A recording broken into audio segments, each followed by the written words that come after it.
Hello बच्चों, कैसे हो आप सब। वेलकम है आपका एक नई वीडियो में। और अगेन आपका वेलकम है एक नई क्लास में। आपका नाइन्थ क्लास का रिजल्ट ऑलरेडी आ चुका है और आई होप आपका रिजल्ट अच्छा गया होगा।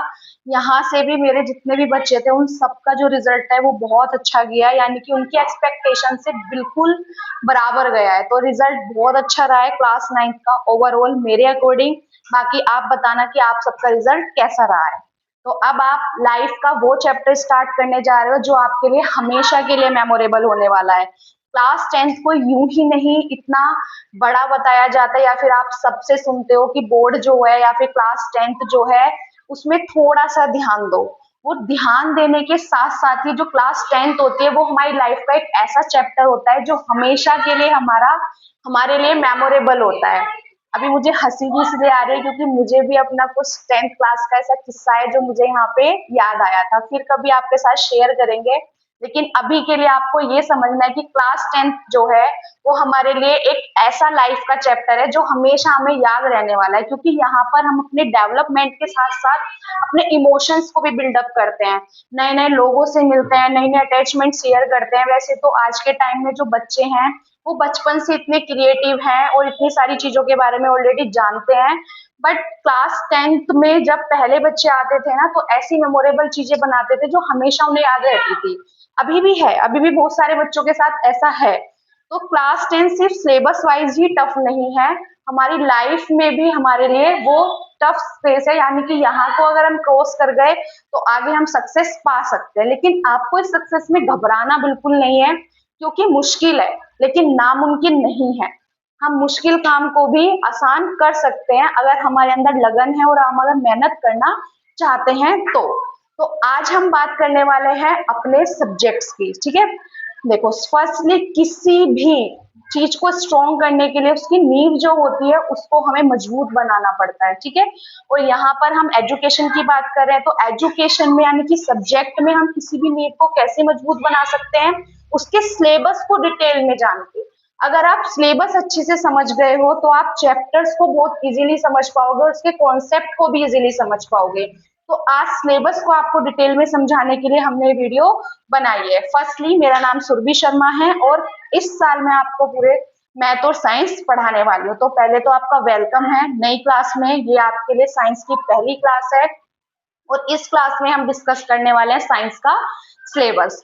तो देखो, टोटल ओवरऑल आपके जो साइंस में चैप्टर्स हैं वो आपके 13 चैप्टर है टोटल ओवरऑल साइंस में। इसमें फिजिक्स के भी चैप्टर हैं, केमिस्ट्री के भी चैप्टर हैं और आपके बायो के भी चैप्टर हैं, ठीक है।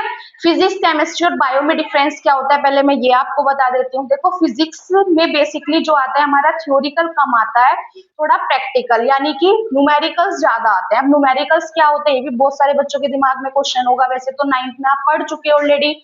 न्यूमेरिकल्स होते हैं जैसे हम मैथ में सम सोल्व करते हैं, उनको हम मैथ्स की लैंग्वेज में सम्स कहते हैं, बट उन्हीं को ही हम जब साइंस में सोल्व करते हैं फॉर्मूला लगा के तो हम उन्हें न्यूमेरिकल्स कहते हैं, ठीक है।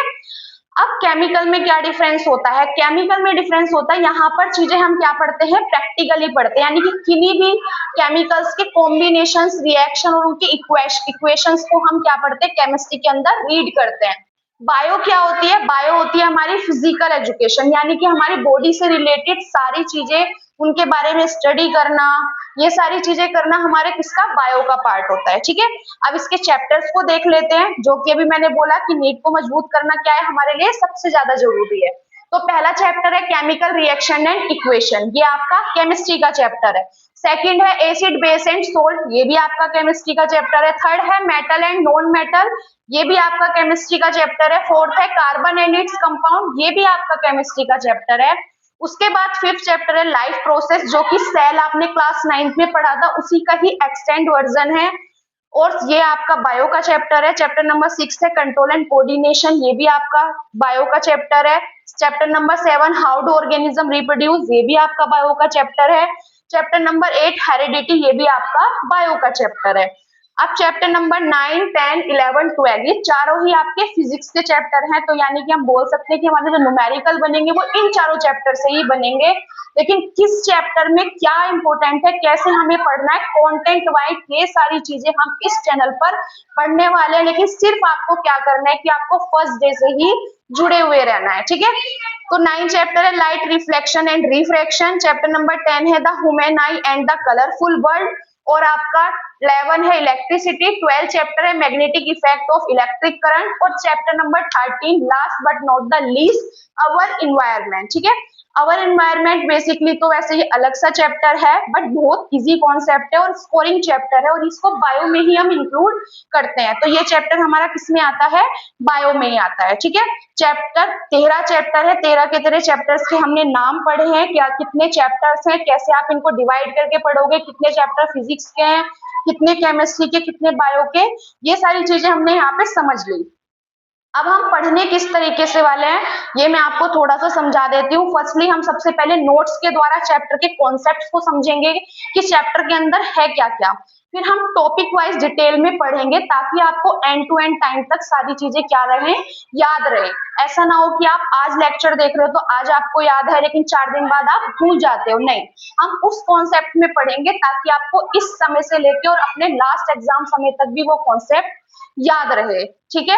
लेकिन ये मेहनत मेरी तभी सक्सेस होगी तब आप फर्स्ट डे से जुड़े रहोगे। देखो 10th जो हार्ड लेवल जिन बच्चों को लगता है ना, वो इनको इसलिए लगता है क्योंकि वो पूरे साल तो मेहनत करते नहीं है, लेकिन जैसे ही एग्जाम आते हैं तब उन्हें लगता है कि अब हम 4 दिन वीडियो देख लेंगे तो वीडियो देखने से क्या हो जाएगा, मेरा एग्जाम अच्छे से क्लियर हो जाएगा, ठीक है। लेकिन ऐसा नहीं है। कॉन्सेप्ट को क्लियर करने के लिए हमें धीरे धीरे, आपने वो सुना है ना, बूंद बूंद से सागर भरता है। तो अगर आप रोज रोज रोज 1 घंटा भी पढ़ोगे तो भी आपको लास्ट टाइम तक जाकर क्या होंगे, अपने सारे कॉन्सेप्ट क्लियर होंगे। तो लास्टली मैं आपको यही बोलूंगी कि आपको फर्स्ट डे से ही क्या करनी है, मेहनत करनी है। मैथ का सिलेबस ऑलरेडी चैनल पर डल चुका है कि मैथ के अंदर कितने चैप्टर है, क्या क्या सिलेबस के अंदर है। और आज आपका साइंस का सिलेबस भी कंप्लीट हो चुका है कि साइंस के सिलेबस में आपको कितने चैप्टर पढ़ने हैं, कितने फिजिक्स के हैं, कितने केमिस्ट्री के और कितने बायो के। अब इसकी क्लासेस शुरू होने वाली है, आपको फर्स्ट डे से ही यहाँ पे क्या रहना है, कनेक्टेड रहना है। बाकी ऑल द बेस्ट पूरे साल के लिए, और इंजॉय करते हुए यहाँ पर हम साल को निकाल देंगे ऐसे ही।